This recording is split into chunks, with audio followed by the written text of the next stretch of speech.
ओम शांति। आज 6 मई 2025 बाबा के महावाक्य हैं। मीठे बच्चे, याद में रहने की मेहनत करो तो पावन बनते जाएंगे। अभी बाप तुम्हें पढ़ा रहे हैं, फिर साथ ले जाएंगे। प्रश्न: कौन सा पैगाम तुम्हें सभी को देना है?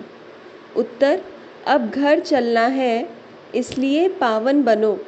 पतित पावन बाप कहते हैं, मुझे याद करो तो पावन बन जाएंगे। यह पैगाम सभी को दो। बाप ने अपना परिचय तुम बच्चों को दिया है। अब तुम्हारा कर्तव्य है बाप का शो करना। कहा भी जाता, सन शोज फादर। गीत मरना तेरी गली में। ओम शांति। बच्चों ने गीत का अर्थ सुना कि बाबा हम आपकी रुद्र माला में पिरो ही जाएंगे। यह गीत तो भक्ति मार्ग के बने हुए हैं। जो भी दुनिया में सामग्री है, जप तप पूजा पाठ, यह सब है भक्ति मार्ग। भक्ति रावण राज्य, ज्ञान राम राज्य। ज्ञान को कहा जाता है नॉलेज, पढ़ाई। भक्ति को पढ़ाई नहीं कहा जाता। उसमें कोई उद्देश्य नहीं कि हम क्या बनेंगे। भक्ति पढ़ाई नहीं है। राजयोग सीखना यह पढ़ाई है। पढ़ाई एक जगह स्कूल में पढ़ी जाती है। भक्ति में तो दर दर धक्के खाते हैं। पढ़ाई माना पढ़ाई, तो पढ़ाई पूरी रीति पढ़नी चाहिए। बच्चे जानते हैं हम स्टूडेंट हैं। बहुत हैं जो अपने को स्टूडेंट नहीं समझते हैं, क्योंकि पढ़ते ही नहीं है ना बाप समझते हैं, ना शिव बाबा को सद्गति दाता समझते हैं। ऐसे भी हैं बुद्धि में कुछ बैठता ही नहीं। राजधानी स्थापन होती है ना, उसमें सभी प्रकार के होते हैं। बाप आए ही हैं पतितों को पावन बनाने। बाप को बुलाते हैं, हे पतित पावन आओ। अब बाप कहते हैं पावन बनो। बाप को याद करो। हर एक को पैगाम देना है बाप का। इस समय भारत ही वैशाल्य है, पहले भारत ही शिवालय था। अभी दोनों ताज नहीं है, यह भी तुम बच्चे ही जानते हो। अब पतित पावन बाप कहते हैं, मुझे याद करो तो तुम पतित से पावन बन जाएंगे। याद में ही मेहनत है। बहुत थोड़े हैं जो याद में रहते हैं। भक्त माला भी थोड़ों की है ना। धन्ना भगत, नारद, मीरा आदि का नाम है। इसमें भी सब तो नहीं आकर पढ़ेंगे। कल्प पहले जिन्होंने पढ़ा है वही आते हैं। कहते भी हैं, बाबा हम आपसे कल्प पहले भी मिले थे, पढ़ने अथवा याद की यात्रा सीखने। अभी बाप आए ही हैं तुम बच्चों को ले जाने। समझाते हैं तुम्हारी आत्मा पतित है, इसलिए बुलाते हो कि आकर पावन बनाओ। अब बाप कहते हैं, मुझे याद करो, पवित्र बनो।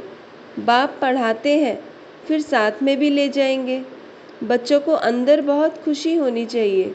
बाप पढ़ा रहे हैं। कृष्ण को बाप नहीं कहेंगे, कृष्ण को पतित पावन नहीं कहेंगे। यह किसको भी पता नहीं कि बाप किसको कहा जाता है और फिर वह ज्ञान कैसे देते हैं। यह तुम ही जानते हो। बाप अपना परिचय बच्चों को ही देते हैं। नए नए कोई से बाप मिल नहीं सकते। बाप कहेंगे सन शोज फादर। बच्चे ही बाप का शो करेंगे। बाप को कोई से भी मिलने बात करने का नहीं है। भल इतना समय बाबा नए नए से मिलते रहते हैं। ड्रामा में था, ढेर आते थे। मिलिट्री वालों के लिए भी बाबा ने समझाया है, उनका उद्धार करना है। उनको भी धंधा तो करना ही है, नहीं तो दुश्मन वार कर लेंगे। सिर्फ बाप को याद करना है। गीता में है, जो युद्ध के मैदान में शरीर छोड़ेंगे वह स्वर्ग में जाएंगे। परंतु ऐसे तो जा न सके। स्वर्ग स्थापन करने वाला भी जब आए तभी जाएंगे। स्वर्ग क्या चीज़ है यह भी कोई नहीं जानते। अभी तुम बच्चे 5 विकारों रूपी रावण से युद्ध करते हो। बाप कहते हैं, अशरीरी भव। अपने को आत्मा निश्चय कर मुझे याद करो, और कोई ऐसे कह न सके। सर्वशक्तिमान एक बाप के सिवाय कोई को कह नहीं सकते। ब्रह्मा विष्णु शंकर को श्री नहीं कह सकते। ऑलमाइटी एक ही बाप है। वर्ल्ड ऑलमाइटी अथॉरिटी, ज्ञान का सागर, एक बाप को ही कहा जाता है। यह जो साधु संत आदि है वह है शास्त्रों की अथॉरिटी। भक्ति की भी अथॉरिटी नहीं कहेंगे, शास्त्रों की अथॉरिटी है। उन्हों का सारा मदार शास्त्रों पर है। समझते हैं भक्ति का फल भगवान को देना है। भक्ति कब शुरू हुई, कब पूरी होनी है, यह पता नहीं है। भक्त समझते हैं भक्ति से भगवान राजी होगा, भगवान से मिलने की इच्छा रहती है, परंतु वह किसकी भक्ति से राजी होगा? ज़रूर उनकी ही भक्ति करेंगे तब तो राजी होगा ना। तुम शंकर की भक्ति करो तो बाप राजी कैसे होगा? क्या हनुमान की भक्ति करेंगे तो बाप राजी होगा? दीदार हो जाता है, बाकी मिलता कुछ नहीं है। बाप कहते हैं मैं भल साक्षात्कार कराता हूँ, परंतु ऐसे नहीं कि मेरे साथ आकर मिलेंगे। नहीं, तुम मेरे साथ मिलते हो। भगत भक्ति करते हैं भगवान से मिलने के लिए। कहते हैं पता नहीं कि भगवान किस रूप में आकर मिले, इसलिए उसे कहा जाता है ब्लाइंड फेथ। अभी तुम बाप से मिले हो, जानते हो वह निराकार बाप जब शरीर धारण करे तभी अपना परिचय दे कि मैं तुम्हारा बाप हूँ।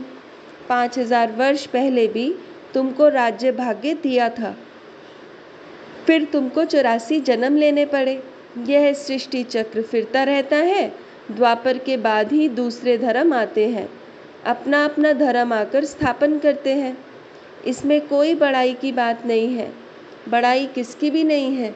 ब्रह्मा की बड़ाई तब है जब बाप आकर प्रवेश करते हैं, नहीं तो यह धंधा करता था। इनको भी थोड़ी पता था कि मेरे में भगवान आएंगे। बाप ने प्रवेश कर समझाया है कि कैसे मैंने इनमें प्रवेश किया, कैसे इनको दिखाया। मेरा सो तुम्हारा, तुम्हारा सो मेरा, देख लो।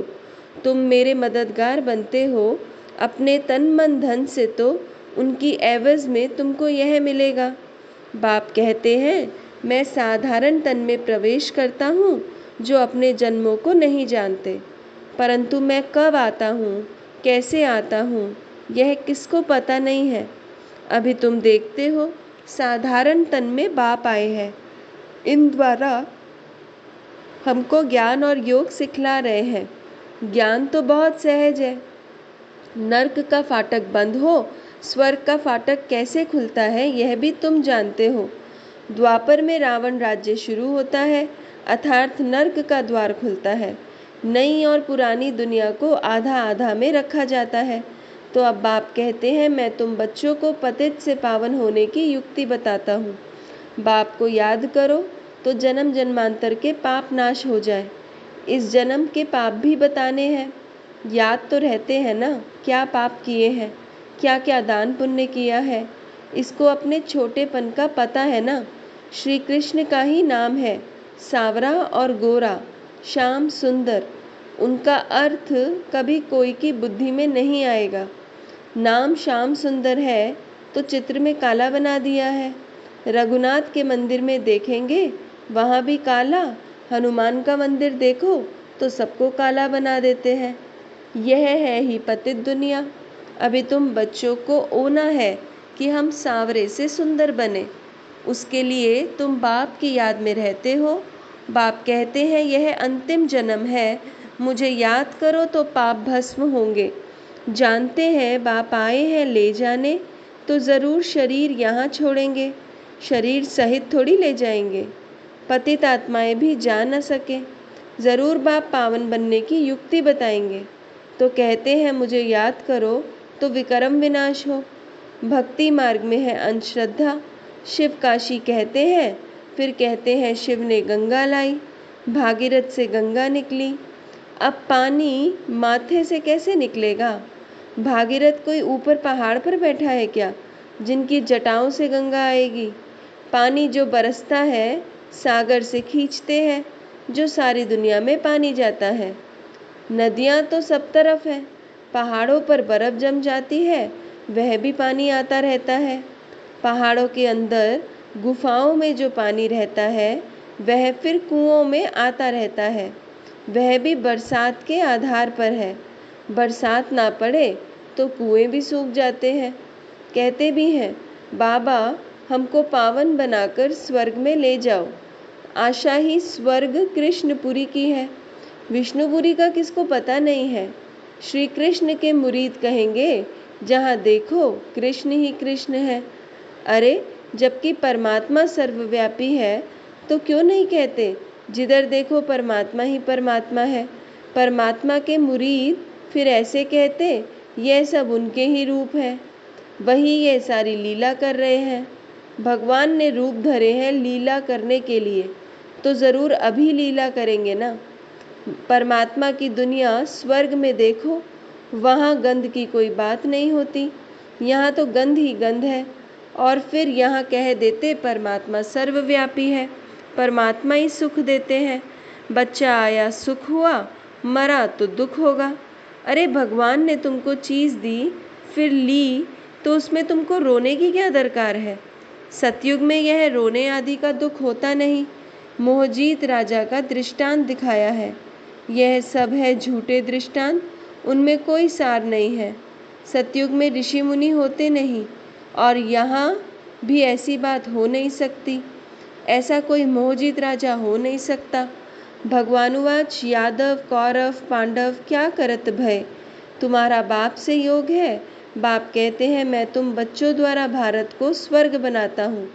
अब जो पवित्र बनते हैं वह पवित्र दुनिया के मालिक बनेंगे।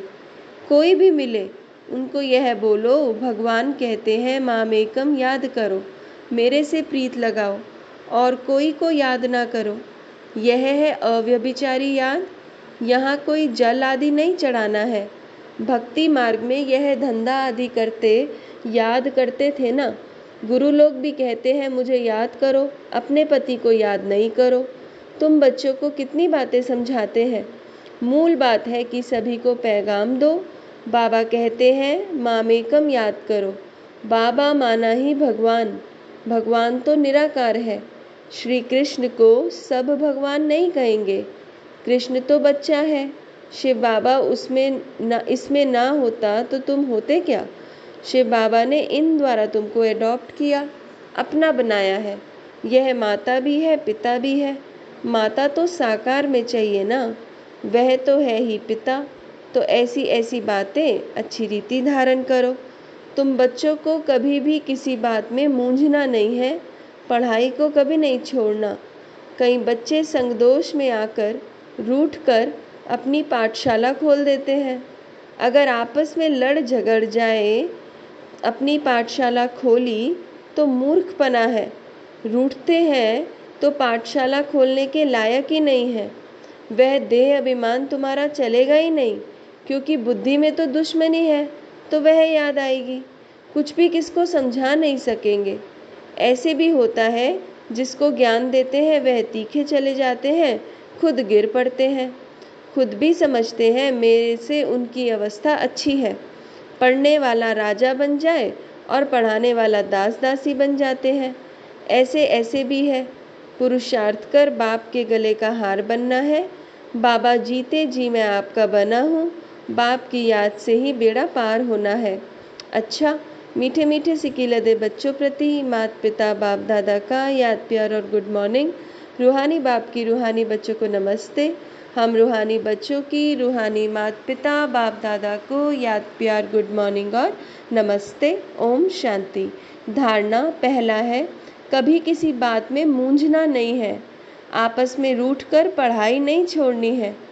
दुश्मनी बनाना भी देह अभिमान है। संगदोष से अपनी बहुत बहुत संभाल करनी है। पावन बनना है, अपनी चलन से बाप का शो करना है। दूसरा, प्रीत बुद्धि बन एक बाप की अव्यभिचारी याद में रहना है। तन मन धन से बाप के कार्य में मददगार बनना है। वरदान, न्यारे और प्यारे बनने का राज जानकर राजी रहने वाले राजयुक्त भव। न्यारे और प्यारे बनने का राज जानकर राजी रहने वाले राजयुक्त भव।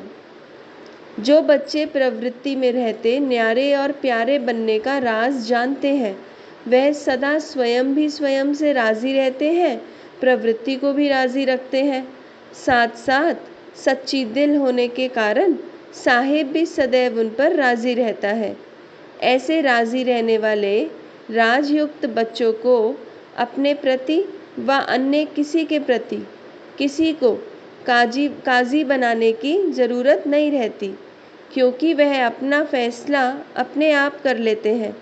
इसलिए उन्हें किसी को काजी, वकील या जज बनाने की ज़रूरत ही नहीं। स्लोगन: सेवा से जो दुआएं मिलती हैं वह दुआएं ही तंदुरुस्ती का आधार है। सेवा से जो दुआएं मिलती हैं वह दुआएं ही तंदुरुस्ती का आधार है। ओम शांति।